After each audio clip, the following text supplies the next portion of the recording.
기도드리겠습니다. 천지 만물을 창조하셨으며 우리의 생명조차 주관하시는 거룩한 하나님 아버지, 오늘 이곳에서 저희들이 올려드리는 찬양과 경배를 받아 주시옵소서. 세상에 살면서 믿는 자로서의 삶이 얼마나 고달프고 힘든지 매일 넘어지며 하나님의 구원만을 바라는 삶을 살았음을 이 시간에 고백하오니 저희들의 어리석고 약함을 꾸짖지 마시고 하나님의 온전한 사랑과 공의로 저희들을 구원하여 주십시오. 하나님을 믿는다 하는 저희들이 이 시간 주 하나님 앞에 내어드릴 것은 우리가 하루하루를 얼마나 열심히 살아왔는지의 그 고백을 믿습니다. 오늘은 하나님이 주신 생명으로 사는 삶이 우리 믿는 자들의 본분임을 믿으며 하나님의 심판대 앞에 섰을 때 우리 삶이 어떻게 평가받음이 과연 어떨는지 생각하는 생활, 믿음과 일상이 서로 떨어져 있지 않고 화합되어지는 우리가 되기를 늘 간구하는 우리의 삶, 이것이 저희들의 기도가 되게 하여 주시옵소서. 오늘도 단위에 세우신 하나님의 종된 목사님 영육간에 강건케 하여 주시고 흘러나오는 생수와 같은 말씀에 듣는 저희들이 지었던 모든 죄가 씻음을 받게 하여 주시옵소서. 교회를 위해 오늘도 수고하는 모든 손길들 축복하여 주시되 여러 사정으로 이 자리에 오지 못하고 딴 곳에서 기도드리는 성도들 그곳이 교회가 되고 성전이 됨을 믿게 하여 주시되 하나님의 성령께서 그들 한 분 한 분 마음을 위로하여 주시고 온유와 사랑을 더입혀 주시기를 이 시간 기도드리며 이 모든 말씀 늘 살아계셔서 우리의 삶에 역사하시는 예수님의 이름으로 기도드립니다. 아멘. 오늘 보신 하나님의 말씀은 요한복음 9장 13절에서부터 41절까지 있는 말씀입니다. 우리 같이 말씀을 읽고 마지막 41절 말씀은 우리 같이 읽도록 하겠습니다. 요한복음 9장 13절에서 41절 말씀. 그들이 전에 맹인이었던 사람을 데리고 바리새인들에게 갔더라. 예수께서 진흙을 이겨 눈을 뜨게 하신 날은 안식일이라.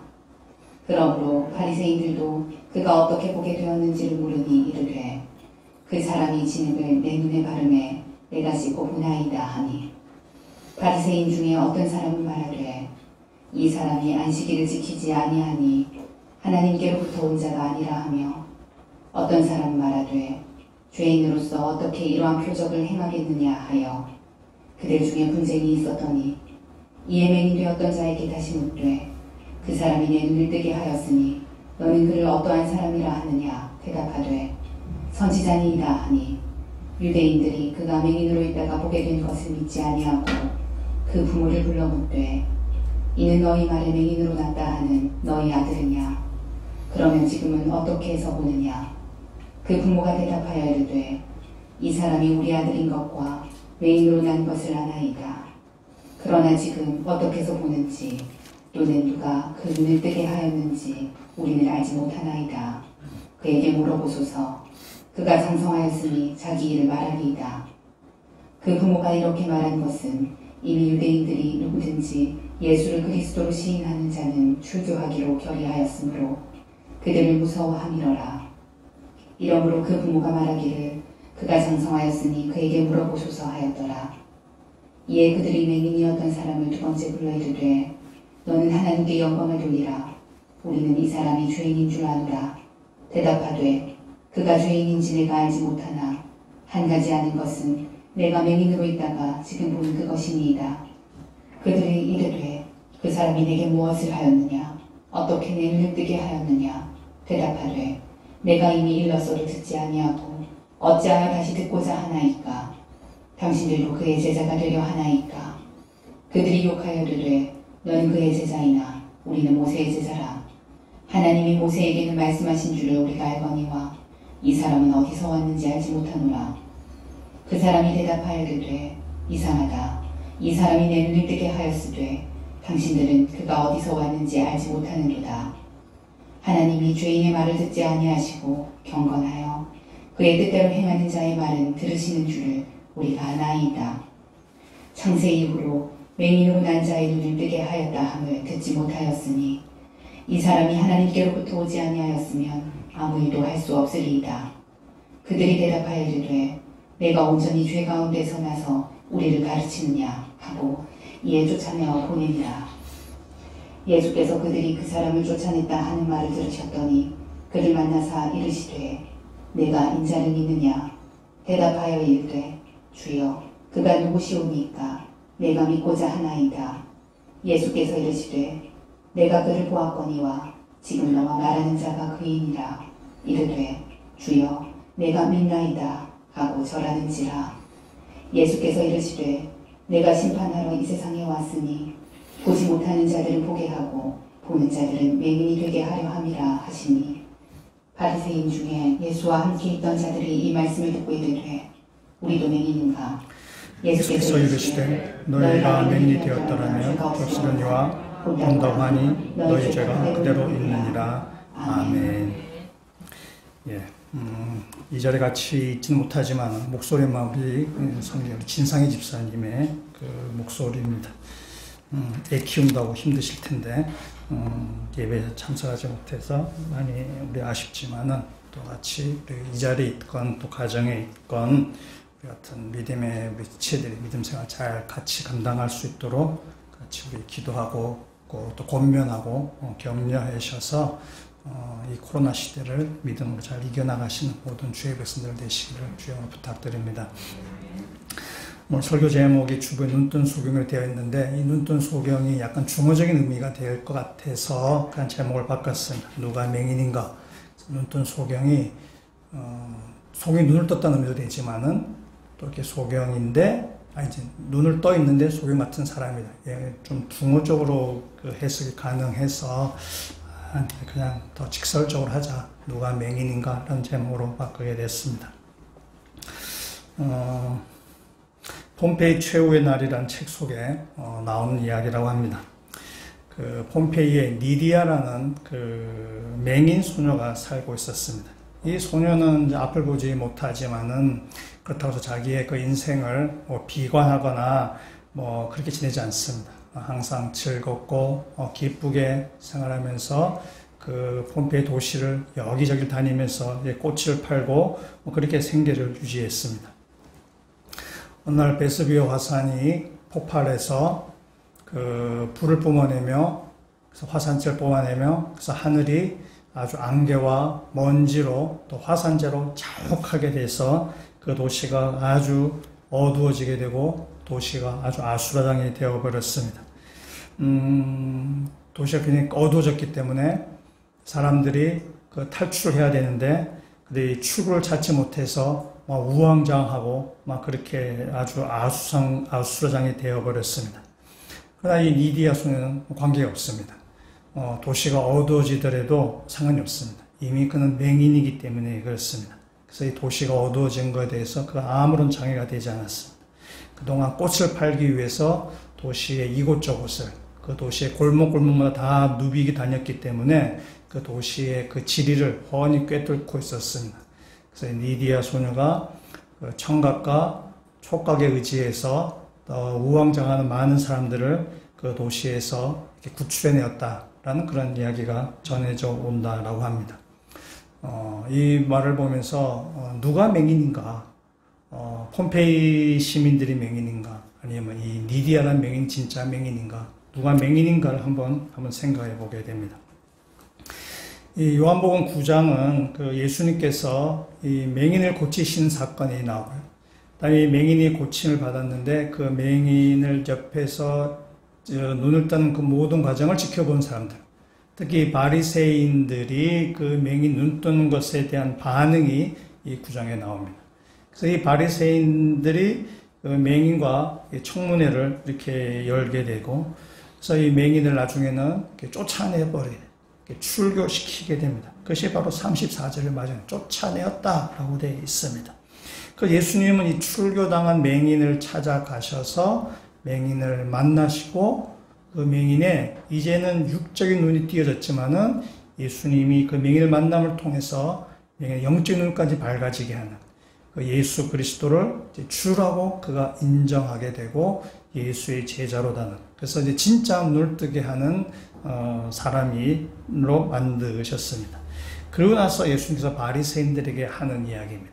그것이 39절에서부터 41절까지 있는 말씀인데, 이것은 이 구장 사건, 이 맹인의 눈을 뜬 거와 맹인이 눈을 뜬 것을 옆에 지켜본 사람들, 특히 바리새인들과의 관계 속에 있어서의 이 구장의 사건의 결론에 해당하는 내용이기도 합니다.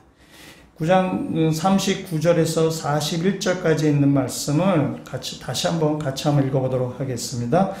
예수께서 이르시되 내가 심판하러 이 세상에 왔으니 보지 못하는 자들은 보게 하고 보는 자들은 맹인이 되게 하려 함이라 하시니, 바리새인 중에 예수와 함께 있던 자들이 이 말씀을 듣고 이르되 우리도 맹인인가? 예수께서 이르시되 너희가 맹인이 되었더라면 죄가 없으려니와 본다고 하니 너희 죄가 그대로 있느니라. 아멘. 예수의 말씀, 누가 맹인인가? 라는 그 이야기입니다. 오늘 이번 주 우리가 암송 구절 39절로 우리가 잡았는데, 39절 예수께서 이르시되 내가 심판하러 이 세상에 왔으니 보는 자들은 보게 하고 보지 못한 자는 보게 하고 보는 자들은 맹인이 되게 하려 함이라 라는 것이죠. 여기 보면은 이 심판과 구원은 동전의 앞뒷면입니다. 심판에서 제외되면 구원이고, 구원에서 이렇게 벗어나게 되면 것이 바로 심판이에요. 심판과 구원은 동전의 앞뒷면입니다. 구원은 뭐냐? 구원은 보지 못하는 자들을 보게 하는 것입니다. 우리는 영생을 알지 못했던 사람들이고, 우리는 하나님을 잘 알지 못했던 사람들, 그걸 잘 보지 못했던 사람들. 그러나 우리는 구원받음을 통해서 이제 우리가 보지 못했던 영생을 우리가 알게 되고, 예수 그리스도의 생명이 있다는 사실을 알고 보게 되었다는 사실입니다. 그래서 구원은 다시 말하냐면은 우리가 눈에 보이는 세상을 의지하지 아니하고, 눈에 보이지 않지만 예수 그리스도에게 생명이 있음을 믿고 그 생명을 쫓아가는, 그 생명을 소망하는 사람들이 바로 구원받은 자입니다. 그러면 심판은 뭐냐? 심판은 보는 자들을 보지 못하게 한다는 것입니다. 눈에 보이는 세상을 따라가는 사람들은 영원한 생명을 볼 수가 없는 것입니다. 눈에 보이는 것이 전부인 것이냐 알고 세상 것을 쫓아가는 사람에게는 마지막 멸망의 길이 있으면 그들은 보지 못하는 것입니다. 그래서 이 심판은 뭐냐? 보는 자들로 하여금 보지 못하게 하는 거죠. 세상에 있는 것이 전부 다인 양 믿는 사람에게 영원한 심판을 보지 못하는 것. 그것이 바로 심판이라고 이야기할 수 있습니다. 오늘 이 9장은 맹인이 나오고 그 맹인 눈 뜨는 사건을 옆에서 지켜보는 사람들이 나옵니다. 이 맹인에 대해서 우리가 앞 시간에 우리가 봤고, 오늘은 맹인을 옆에서 지켜보는 사람들에 대해서 한번 살펴보고자 합니다. 그러면서 이 맹인과 맹인을 지켜보는 사람, 누가 진짜 맹인인가? 라는 말씀으로 오늘 말씀을 보고자 합니다. 맹인의 주변에서 맹인이 눈을 뜨는 과정을 지켜본 사람이 세 사람이 여기 나오게 됩니다. 첫 번째 나오는 사람은 바로 제자들인데, 2절에 있는 말씀 보시면은 제자들이 이 맹인을 본 다음에 예수님께 이렇게 묻습니다. 예수님, 이 사람이 맹인이 된 것이 본인의 죄 때문에 그렇습니까? 아니면 부모님의 죄 때문에 그렇습니까? 라고 묻습니다. 그러니까 이 사람이 맹인이 된 것이 불행한 일인데, 이 불행을 겪은 것이 이유가 뭐냐? 본인의 죄냐? 부모 죄냐? 무슨 죄 때문에 이 사람이 이런 불행을 겪게 됐느냐라는 것입니다. 이런 생각은 제자들만 가지고 있었던 생각이 아니고 당시 유대인들은 다 가지고 있었던 생각입니다. 사람이 불행을 만나면은 그 불행이 죄에서 발생한 것이라고 그렇게 생각을 했습니다. 근데 이것은 또한 유대인들만이 아니라 현대인들에게도 있고 우리 그리스도인들에게도 이런 생각을 하는 경향이 있습니다. 어릴 때 저는 이런 설교를 듣고 자랐습니다. 지금도 이렇게 설교하시는 분들도 계시는데, 전 세계에서 놓고 볼 때에 기독교가 들어간 나라는 잘 살고 기독교가 들어가지 않은 나라는 못 산다라고 이렇게 말들을 하고, 저도 어릴 때 설교 듣고 자랐습니다. 크면서 성장을 하다 보니까 기독교가 들어가지 않은 잘 산 나라들이 꽤 있습니다. 기독교가 들어간 나라들, 못 산 나라들도 있습니다. 아프리카 이디오피아 같은 나라는 그 복음화율이 굉장히 높습니다. 그러나 그건 굉장히 가난한 나라죠. 일본 같은 경우에는 기독교가 들어가긴 들어갔지만은 기독교가 주된 종교가 아니고 뭐 몇 프로 되지 않느냐인데 일본은 굉장히 잘 사는 나라죠. 이게 설교가 잘못됐나 어릴 땐 좀 그런 생각을 하게 되었습니다. 말하고자 하는 의도는 뭔지 알겠어요. 또 그 말하고자 하는 것이 일정 부분 맞는 것이 있습니다. 맞는 것이 있지만 그러나 100% 다 맞는 말은 아닙니다. 그러면은 이 정의가 100% 맞지 않기 때문에 이것은 참이라고는 이야기할 수 없습니다. 때문에 이 땅에서 어떤 우리가 예수를 믿는다는 것이 이 땅에서의 물질적인 복을 가져다 주는 그 정도의 복음은 아니란 사실이에요. 근데 우리는 자꾸 복음을 이 세상에서의 복, 이 물질적인 복, 눈에 보이는 복으로 자꾸 우리가 이렇게 아주 격화시키는 것이 우리 가운데 있어요. 그래서 우리가 뭔가 일이 잘 풀리면 내가 복을 받은 것이고, 내가 일이 잘 풀리지 않으면 내가 벌을 받은 것이다 라는 생각이 이 방금 제자들만이 아니라 유대인들만이 아니라 오늘 이 현대를 살아가는 우리들에게도 있다는 사실입니다. 너무나 이 복은 물질적인 것으로만 생각하게 됩니다. 그래서 이 제자들이 이 맹인에 대해서 예수님께 물었을 때에 예수님께서 대답하시는 것이 3절에 있는 말씀입니다. 3절에 이렇게 이야기합니다. 예수께서 대답하시되 이 사람이나 그 부모의 죄로 인한 것이 아니라 그에게서 하나님이 하신 일을 나타내고자 하심이다. 그의 하나님께서 이 맹인을 통해서 하나님의 당신의 일을 나타내시겠다라고 말씀하신 것입니다. 맹인이 된 것이 죄 때문이 아니고 또 하나님께서 이 사람 맹인으로 만든 것도 아닙니다.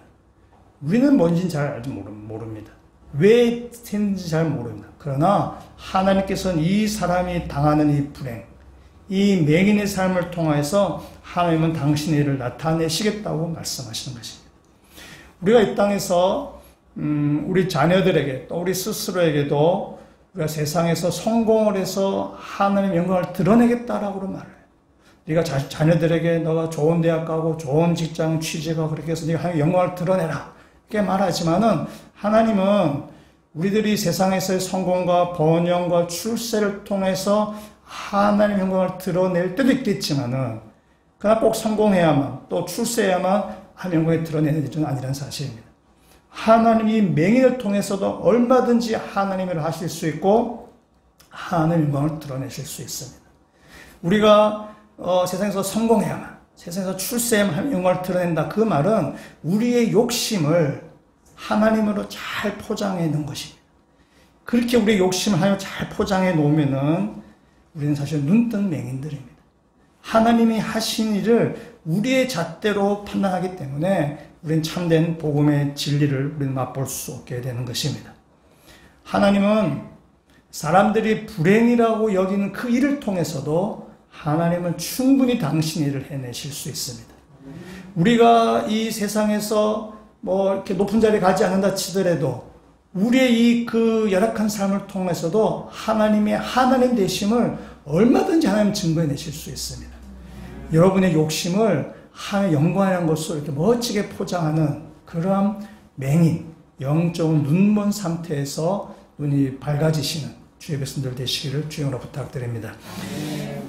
두 번째, 벌써 두 번째인데, 두 번째는 좀 깁니다. 첫 번째는 우리가 앞선 시도 했던 내용이기 때문에 다시 하는 것이고요. 두 번째는 이 바리새인들입니다. 이 맹인 눈 뜨는 것에 앞서 바리새인이 지켜보게 되는데 이 사람들이 이 맹인 눈 뜨는 것을 보고 맹인을 바리새인에게 이렇게 데리고 왔습니다. 사람들이 야 이게 대체 무슨 일인가? 이게 대체 이걸 어떻게 우리가 받아들여야 되는가? 이거 어떻게 이걸 설명해야 되나?라고 해서 바리새인들에게 와서 이 상황을 좀 설명해 주십시오라는 그런 의도입니다. 그 부분을 요한이 이렇게 적어놓고 있습니다. 13절, 14절에 있는 말씀인데 한번 자 이렇게 생각해 보십시오.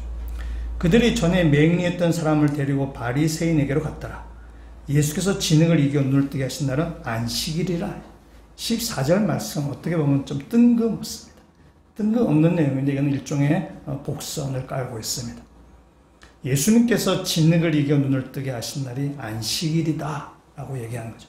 그래서 14절 뒷부분에 성경에는 없지만은 배경음악이 깔리게 됩니다. 짜자자 이렇게 아주 이렇게 음습한 배경음악. 뭔가 일이 터질 것 같은.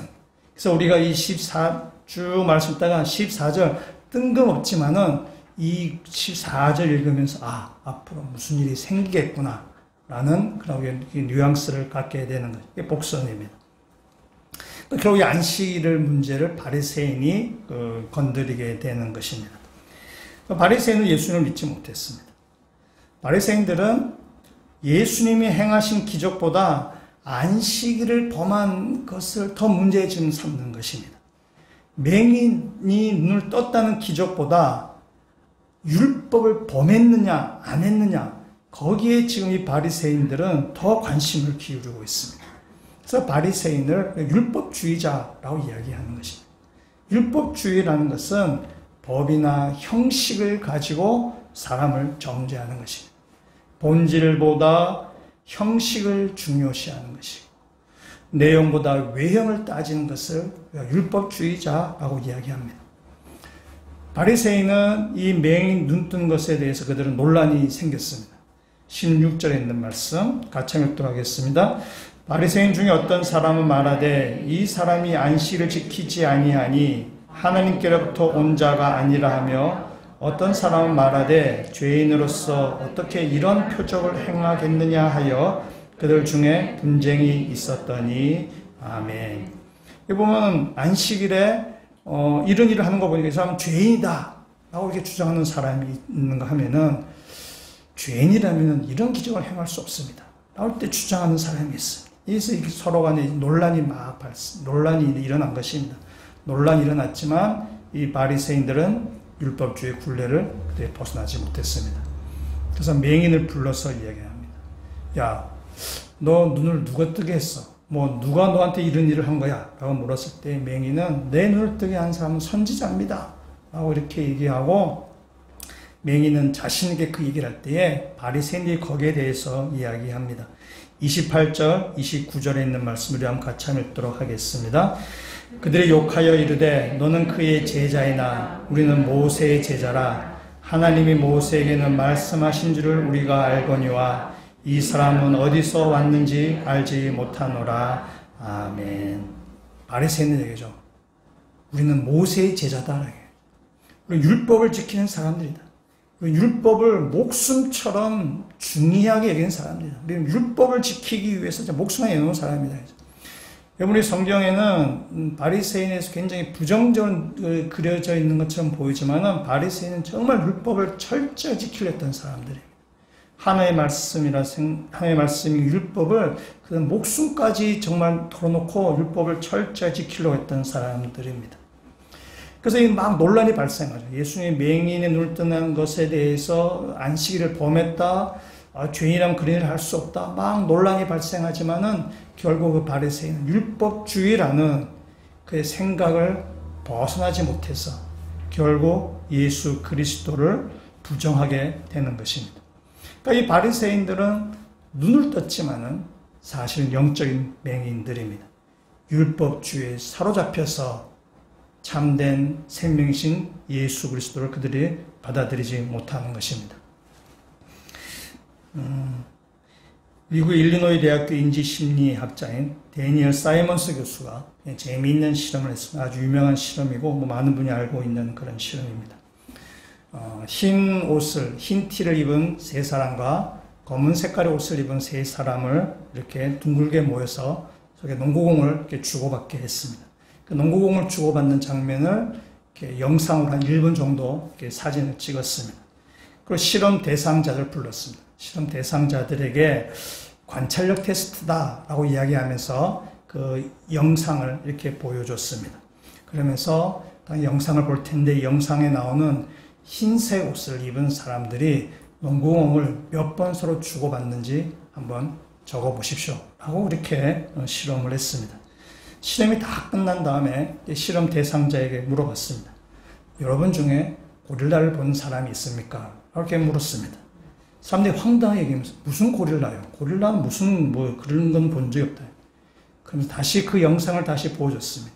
영상을 보여주니까 그 영상 안에는 고릴라 복장을 한 사람이 농구공을 주고받는 그 사람들 사이로 가운데로 지나가면서 어슬렁 지나가며 가슴도 치고 고릴라 흉내를 내면서 지나가는 장면이 있었습니다.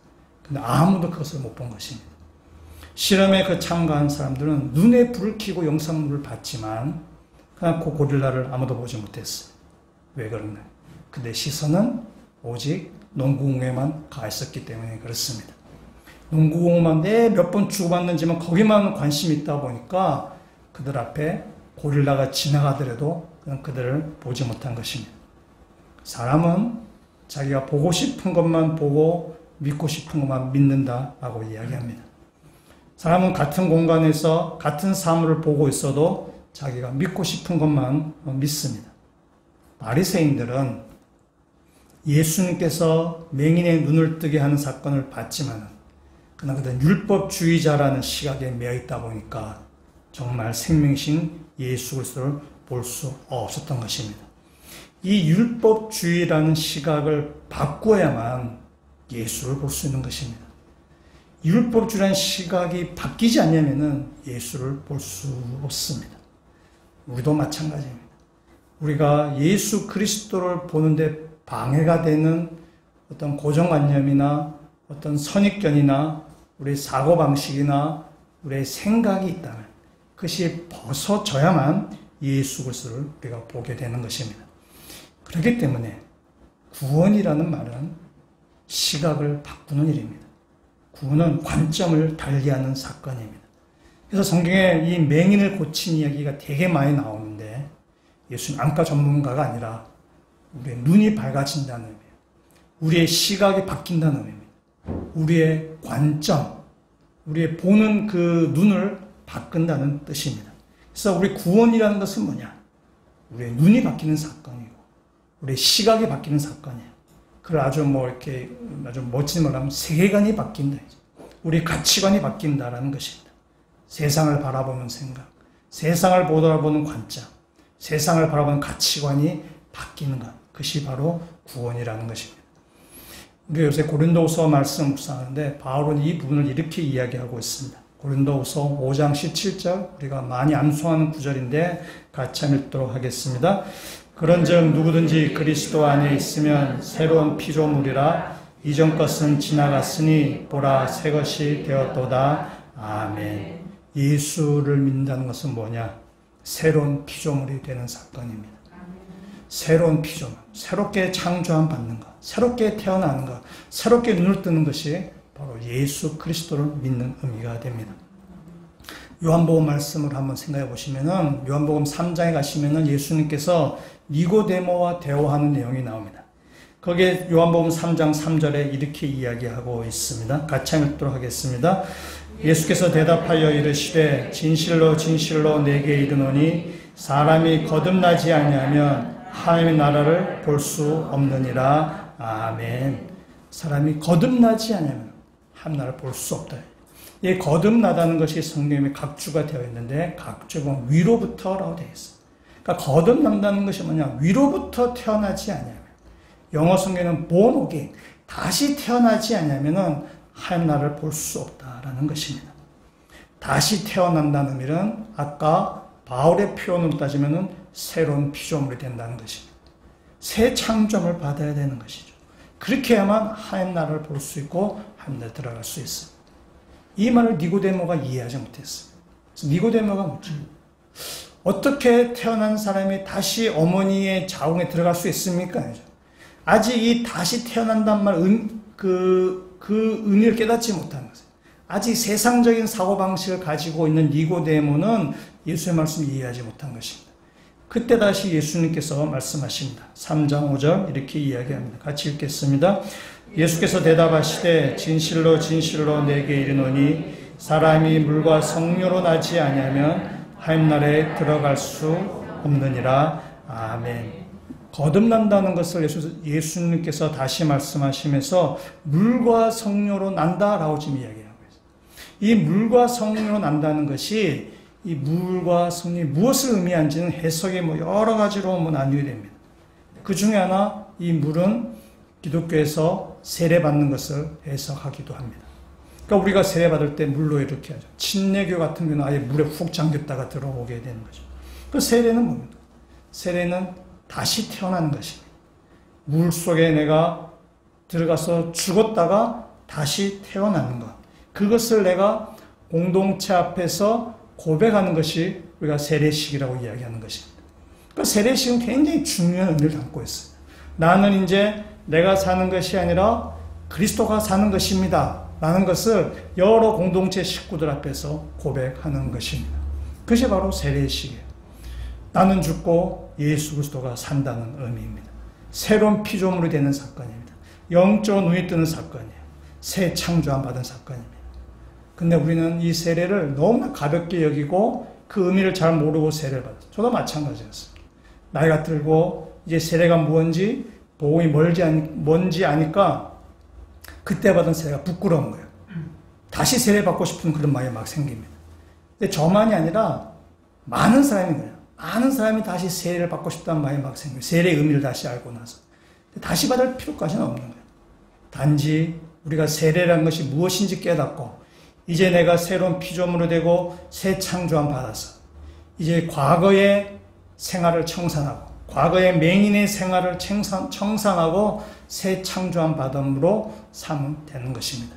우리가 세례받은 우리 그리스도인으로서 우리가 나는 죽고 내 안에 그리스도가 사는 새 창조함 받은 사람답게 살아가시는 믿음의 성도가 되셔서 여러분의 우리 사고방식이 우리의 가치관이 우리의 세계관이 변화되어가는 그런 참으로 눈뜬 주의 백성들 되시기를 주여로 부탁드립니다. 세 번째, 이 맹인을 옆에서 보는 사람은 그의 부모들입니다. 바리새인들이 맹인을 막 다그쳐도 맹인은 이 바리새인들이 원하는 대답을 하지 않습니다. 그래서 바리새인들이 맹인의 부모를 이렇게 불렀어요. 부모를 불러서 묻습니다. 어떻게 된 일이야? 네 아들 맞냐? 이래 묻습니다. 거기에 대한 맹인의 부모의 대답이 20절과 21절입니다. 우리 20절과 21절 말씀을 같이 한번 읽도록 하겠습니다. 그 부모가 대답하여 이르되 이 사람이 우리 아들인 것과 맹인으로 난 것을 아나이다. 그러나 지금 어떻게 해서 보는지 또는 누가 그 눈을 뜨게 하였는지 우리는 알지 못하나이다. 그에게 물어보소서. 그가 장성하였으니 자기 일을 말하리이다. 아멘. 부모의 대답이 이러죠. 걔가 눈 뜬 거 맞는데요. 걔 우리 아들 맞는데 왜 눈 뜬지 잘 모르겠습니다. 걔한테 가서 물어보십시오. 부모의 대답이 좀 거시기 합니다. 아주 좀 무책임한 그 말입니다. 보통 부모라고 얘기하면은 자식의 허물을 이렇게 덮어주고 자식의 문제가 생기면은 부모의 탓으로 돌리는 것이 일반적인 부모의 그 태도입니다. 근데 이 맹인의 부모는 그렇지 않습니다. 오히려 이렇게 자식한테 가서 물어보십시오. 우린 잘 모릅니다. 라고 해서 그 자기 아들, 그 맹인에게 책임이나 그걸 이렇게 돌려 떠넘기게 됩니다. 이 맹인의 부모가 왜 그렇게 했는지 이유가 22절에 나옵니다. 22절 말씀 제가 읽도록 하겠습니다. 그 부모가 이렇게 말한 것은 이미 유대인들이 누구든지 예수를 그리스도로 신한 자는 출교하기로 결의하였으므로 그들을 무서워함이로라. 이 부모가 그 맹인의 자기 아들에게 가서 물어보시오 라고 한 이야기는 이 유대 공동체에서 출교 당한 일을 두려워했기 때문이다 라고 얘기해요. 이 출교라는 것은 이스라엘 백성에서 최고의 형벌입니다. 종신 출교를 당하면은 그 영혼이 성전에 들어갈 수 없습니다. 성전에 들어갈 수 없다는 의미는 제사에 참여하지 못한 의미고, 참여하지 못한다는 의미고, 제사에 참여하지 못한다는 의미는 죄가 해결될 길이 없다는 것입니다. 그럼 하나님과 그 사람 사이에 죄가 해결되지 아니한 가운데 있어서 하나님 관계가 끊어진다라는 그런 의미입니다. 종교 사회에 있어서 하나님과의 관계가 끊어진다는 것보다 더 큰 형벌은 없습니다. 때문에 이 출교당한다는 것은 이스라엘 백성이 제일 두려워하는 그 형벌에 해당하는 것입니다. 또한 출교를 당하면은 그 출교를 당한 사람과 접촉하는 자 역시 또한 이렇게 출교를 당하게 됩니다. 때문에 출교를 당한 사람은 사람들과 접촉할 수도 없습니다. 사회에서 완전히 왕따 당하는, 사회에서 죽음을 당하는 사형 선고와 같습니다. 그러니까 이스라엘 백성들이 제일 두려워한 형벌이 바로 이 출교가 되는 것입니다. 오죽했으면 부모가 자식에게 그렇게 떠넘긴 듯한 그런 모습을 했겠습니까? 그러니까 이 맹인의 부모는 그 어떤 유대 종교의 그 권위에 눌려서 또 자기가 살고자 하는 그런 생각 때문에 예수 그리스도를 인정하지 못하는 것이죠. 그 사회에서 살아남기 위해서, 그 사회에서 살려다 하다가 보니까 예수 그리스도를 인정하지 못하게 되는, 자식에게까지 그걸 이렇게 떠넘겨버리는 그런 모습으로 지금 나타나게 됩니다. 한나 아렌트라는 여성 학자가 있는데, 이 사람이 예루살렘의 아이만이라는 책을 지었습니다. 아주 유명한 책인데, 이 아이만은 그 2차 세계대전 당시에 나치로서 그 유대인들을 학살했던 그 책임자 중에 한 사람입니다. 이 아이만이 전쟁이 끝난 다음에 이름을 숨기고 아르헨티나에 숨어 살다가 이스라엘 첩보대원들이 잡혀서 붙잡혀 왔습니다. 그래서 1961년에 예루살렘에서 이 아이만이 재판에 넘겨지게 됩니다. 그때 이 한나 아렌트가 이렇게 특파원의 자격으로 그 재판에 그가 취재차 참석하게 됩니다. 그래서 그가 보고 쭉 들었던 것을 책으로 만든 것이 예루살렘의 아이만이라는 책입니다. 그동안 이 2차 대전이 끝나고 나서 그 나치에 부역했던 사람들의 그 재판이 쭉 있었습니다.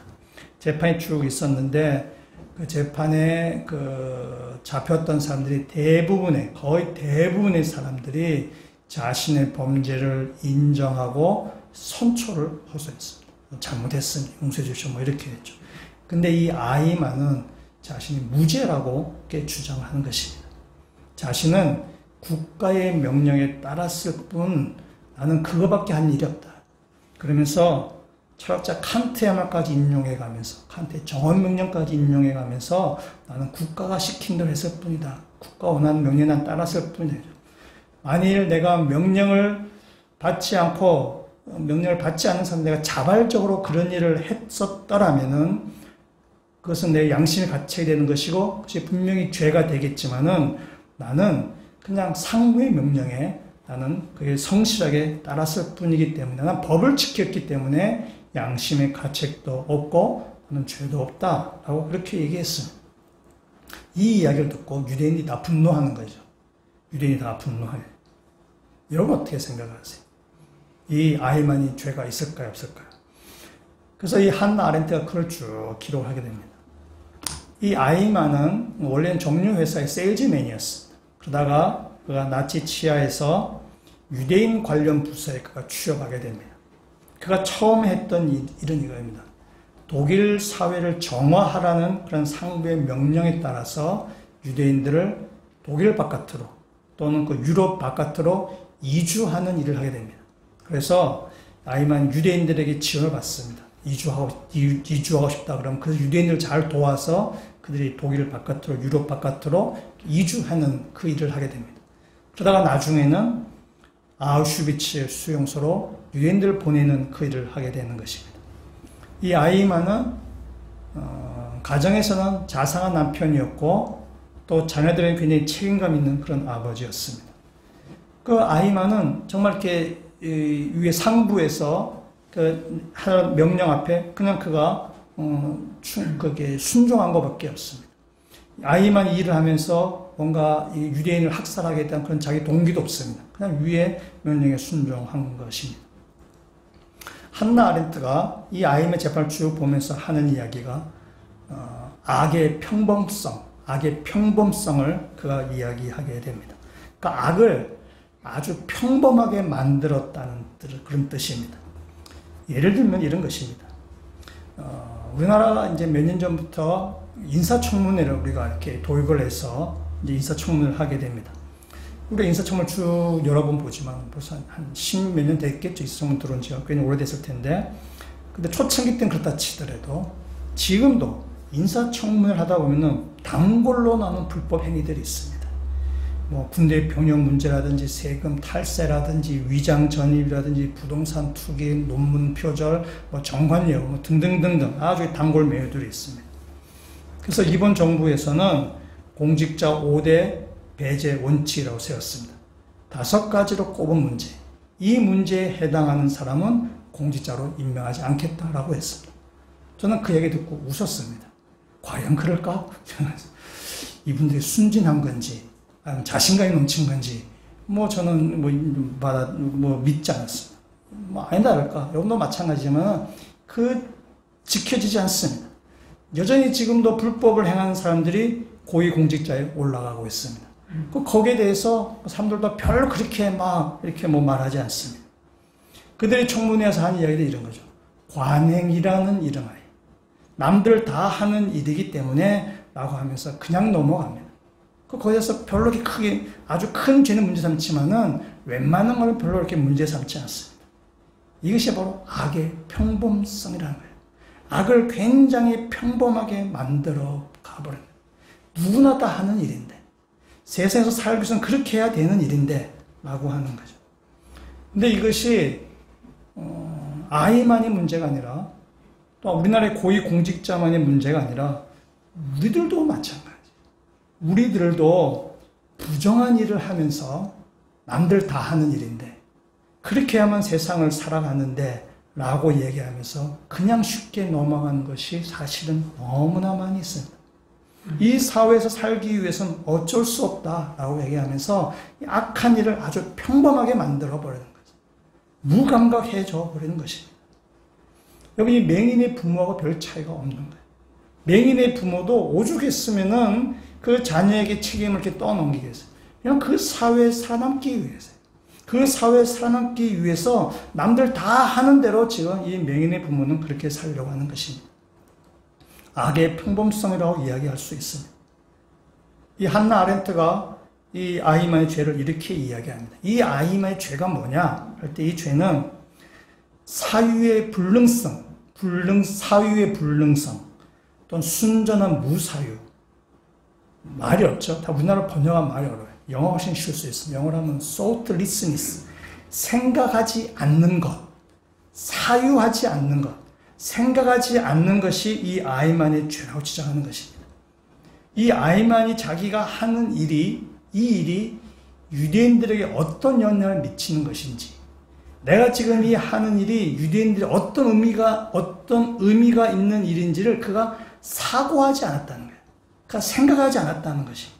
생각하지 않고 그냥 위에서 시킨 대로 그냥 이렇게 맹목적으로 한 그것이 바로 이 사유의 무능성, 순전한 무사고라고 지금 한나 아렌트는 그렇게 지적을 하고 있습니다. 우리가 처음 악한 일을 접할 때 우리는 긴장합니다. 이 일을 해도 돼? 이렇게 하면 안 되는데? 라고 이렇게 처음에 움찔움찔합니다. 그러나 인생 뭐 있나? 남들 다 이렇게 사는데 나 혼자 깨끗하다고 누가 알아주나? 라고 하면서 그 악을 이렇게 받아들이게 돼요. 그러다 그 악을 반복해서 하게 돼요. 그래서 악을 아주 평범한 일로 만들어버려요. 누구나 다 하는 일인데 이렇게 해야만 세상을 살 수 있는데 라고 하면서 악을 평범하게 만들어버리고 그러다 결국 더 큰 악에까지 이르게 됩니다. 악을 처음 할 때 우리는 악에서 무뎌지고 그러다가 악에게 우리는 이용당하고 그러다 나중에는 악을 돕는 일까지 나가게 된다는 것입니다. 여러분이 이 이야기는 우리 신앙생활 속에 적용해 볼 수 있습니다. 우리들이 죄에 대해서 무감각해지면은 우리는 눈뜬 소경이 됩니다. 눈을 떴지만은 죄에 대해서 무감각해지는 것입니다. 죄에 대해서 처음에는 불편하고 안절부절하지만 그러나 죄를 반복하면서 죄에 대해 불편한 마음은 사라지고 점점 영적 눈이 멀기 시작하게 되고 죄에 대해서는 감각이 마비되어져 가게 되는 것입니다. 악에 대해서 우리가 철저하지 않기 때문에 눈이 멀어지게 되는 것이죠. 시편 기자는 이 부분을 시편 기자는 이렇게 이야기하는 것이 있습니다.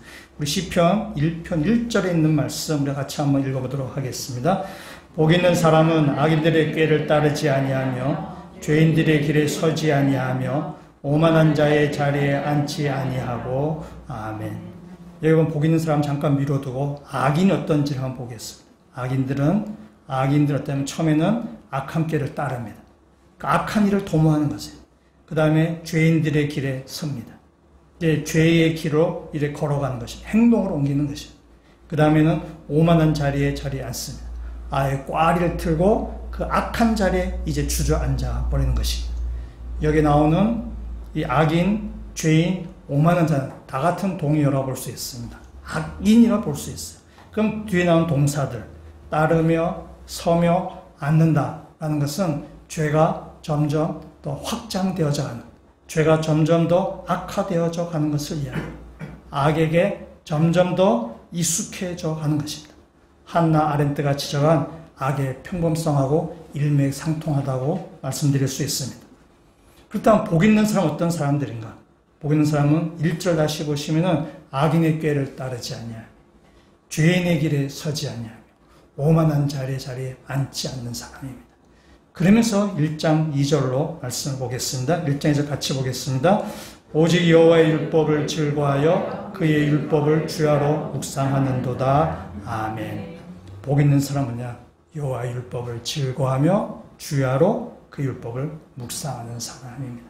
한나 아렌트의 말에 의하면 사위의 불능성, 순전한 무사고, 그것이 죄라고 얘기했는데 복 있는 사람은 생각하는 사람이에요. 율법을 묵상하는 사람이에요. 율법을 묵상하고 율법을 읽고 하나님의 말씀을 읽고 하나님의 말씀을 묵상해서 어떻게 살아갈 것인가를 생각하는 사람이 복 있는 사람이에요. 그러니까 생각을 멈추는 것이 아니라 이 땅 가운데 어떻게 살아갈 것인가, 이 땅 가운데 어떻게 사는 것이 하나님의 백성으로서의 마땅한 삶인가를 사고하는 사람, 그것이 복 있는 사람. 그래서 1장 3절에 이렇게 이야기합니다. 3절 말씀 같이 읽겠습니다. 그는 시냇가에 심은 나무가 철을 따라 열매를 맺으며 그 잎사귀가 마르지 아니함 같으니 그가 하는 모든 일이 다 형통하리로다. 아멘. 복 있는 사람은 하나님의 말씀을 묵상하고 그 말씀 따라 살려고, 그에 순종하려고 하다 보니까 그의 인생이 시냇가에 심겨진 푸른 나무와 같이 그 앞에 잎사귀가 무성하고 열매가 풍성한 나무가 된다는 것입니다. 어떤 가뭄에도 마르지 않은 오아시스를 여기서 얘기하고 있어요. 사막 한가운데 오아시스에 푸른 나무가 자라는 것처럼 우리의 인생이 그 시냇가에 심겨진 푸른 나무와 같이 우리 삶이 형통할 것을 이야기하는 것입니다. 여호와 하나님의 백성들은 우리 가운데 주변들린 악의 평범성 가운데 우리가 생각하고 사고함을 통해서 악에 물들지 아니하며 하나님의 말씀에 따라 삶을 통해서 우리의 인생이 시냇가에 심겨진 푸른 나무와 같이 그렇게 사시사철 푸르게 아름다운 열매를 맺는 그렇게 풍성한 형통한 삶을 살아가는 주의 백성들 되시기를 주님으로 부탁드립니다. 맹인의 이렇게 주변에 사람들이 있습니다. 일반 사람들, 또한 그 바리새인들, 또한 맹인의 부모조차도 맹인의 편에 서지 않습니다. 아무도 맹인의 편에 서지 않습니다. 맹인의 부모는 출교가 두려워서 그의 아들 편에 서지도 않습니다. 그러나 그때 예수님께서 이 맹인을 만나 주십니다. 그것이 바로 35절에 있는 말씀입니다. 우리 35절 말씀 같이 한번 읽도록 하겠습니다. 예수께서 그들이 그 사람을 쫓아냈다 하는 말을 들으셨더니 그를 만나사 이르시되 내가 인자를 믿느냐. 아멘. 여기서 만나다라는 이 말은 우연히 만난다라는 그 단어가 아닙니다. 여기는 일부러 찾아갔다라는 의미에서의 만난다는 것입니다. 예수님께서 길을 가다가 맹인을 우연히 만난 것이 아닙니다. 맹인이 쫓겨났다는 말을 듣고 맹인이 출교당했다는 말을 듣고 예수님이 그를 일부러 찾아가서 만난 것입니다. 맹인의 부모조차 출교를 들어와서 예수를 부정하지만 이 맹인은 예수를 부정하지 않습니다. 내 눈을 밝게 하신 그분은 죄인이 아니다. 하늘에서 보낸 사람이다. 그분은 선지자다. 그가 고백할 때에 출교를 당할 위험이 있지만 그러나 그가 고백할 때 그가 출교를 당했고 그가 예수 출교를 당하는 위험 앞에서도 예수를 포기하지 아니할 때에 예수님이 그를 찾아가셔서 그를 만나는 것입니다. 맹인 주님을 포기하지 아니할 때 예수님도 그를 귀하게 여기신다는 것입니다. 사랑하는 성도 여러분, 여러분도 맹인처럼, 이 눈뜬 맹인처럼 주님을 귀하게 여긴 자가 될 때에 주님께서 여러분을 만져주시고 여러분을 만나주실 것입니다. 세상에서는 비록 출교를 당할지 모르겠지만 그러나 예수 그리스도의 그 품 안에 넘기는 영광과 기쁨이 있기를 주님으로 부탁드립니다. 누가 과연 맹인인가? 누가 정말 눈뜬 그 눈을 보지 못하는 사람인가? 우리가 육신 눈을 떠서 모두 다 본다고 얘기할지는 모르겠지만 영적인 눈이 밝아져서 영적인 눈이 밝아진 가운데 예수 그리스도의 품 안에서 참된 영광과 기쁨을 누리시는 모든 주의 백성들 되시기를 주님으로 축원합니다. 같이 한번 기도드리시겠습니다. 하나님, 다 저희들은 영적인 맹인들입니다. 우리들이 본다고 하지만은 정말 중요한 것은 우리가 보지 못했습니다. 보아야 될 생명은 보지 못하고 보아도 되지 아니하는 세상의 복과 물질을 보는데 우리의 눈이 혈안이 되어버렸습니다. 주님, 우리들의 생각이 바뀌기를 원하고 우리의 가치관이 바뀌기를 원합니다. 주님, 우리 눈을 만져주셔서 눈을 뜨게 하여 주시옵소서. 우리가 눈뜬 그런 영적 맹인이 아니라 생명을 바라보며 사는 주의 백성들이 되게 하여 주시고 세상에 보지 못하는 영적 생명을 바라보며 살아가는 모든 주의 백성들 되게 하여 주시옵소서. 예수 그리스도의 이름으로 기도합니다. 아멘.